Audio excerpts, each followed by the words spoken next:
Welcome back again, talking to head cross country and track and field coach Gary Aycock. Coach, the ladies obviously also competed in the Invitational, and they were led by Hannah Metzinger, who finished 13th in the javelin, and she competes, of course, in all three of the throwing events, javelin, discus, and hammer throw. Talk about her as well. Talk a little bit about Hannah. She's a sophomore from Lewisburg, North Carolina. She holds the school record in the javelin that she set as a freshman. She was just a few centimeters from breaking the school record at our opening meet at UNCW. She's a complete sweetheart, very quiet, but when it's time to throw the implement, she gets the job done and puts it down range. You know, I love watching her throw and working with her. We have a former track and field athlete, A.J. Davis, who's a graduate student now here at UNCP, that is working with her on her technical events with the throws, and she's really coming along, and she's going to be huge for the women at the Peach Belt Championship as well. There's something kind of magical about watching throws, because it's such an I mean, there's so much technique involved in getting release and where your feet are and everything. I find it fascinating personally. Well, just like Pardon Luvu runs for you, also from the cross country, you also have academic All-American Livia Mahaffey from the women's cross country team who competes for you as well. But instead of doing distance running, she does the 400-meter hurdle. So I'm curious about her running that event. Where'd that come from? Well, something that a bit of knowledge, information on Livia's background that most people don't know is we recruited her to be a 400-meter runner. She wasn't a stellar cross-country athlete in high school and her junior college, and we recruited her to be a hurdler.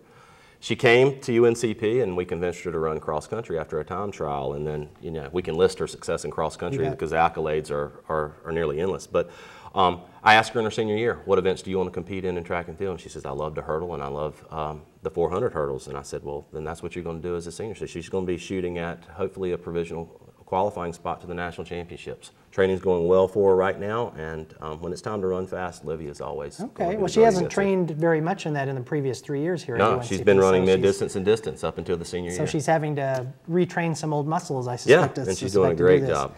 Well, I sort of asked you this question already, but being a runner yourself, what challenges do you face? And I know you mentioned your assistant coaches already, but what challenges do you face as a coach trying to coach events that you yourself might not have a whole lot of experience doing yourself? Right. Well, holding level 1 and level 2 certificates with USA Track and Field with their coaching education program gives you a little bit of smidgen of information on each of the event areas. And very few programs in the collegiate level have a head coach that can successfully coach the 13 event areas in track and field. And again, it goes back to my assistant coaches. And I was just thinking, interestingly enough, of the 5 assistants, 5 assistants that I have, all but one are UNCP graduates that competed in track and field at UNCP. So that says a lot about the program and where we're headed when we have people that want to stay around and get coaching experience with the program they competed for, which is huge. But again,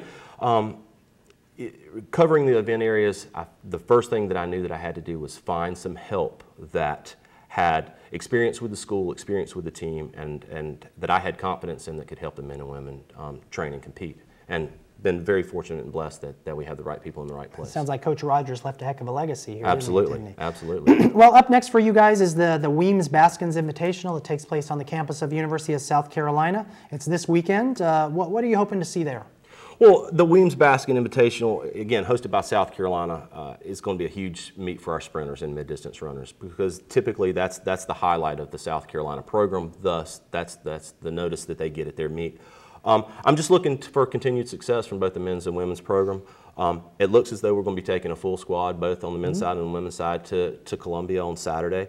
And hopefully that the PRs continue to roll and success follows. So I'm excited about the South Carolina race. Tell us a little bit about the difference between indoor track and outdoor track. Well, other than the obvious, one being indoor and one being outdoor, the length of the track is different. Some of the events, especially the sprint events, are shorter, but for the most part, it gives the track athlete an opportunity to compete historically during the winter months before, it's a tune-up. Most use it for a tune-up for the outdoor season.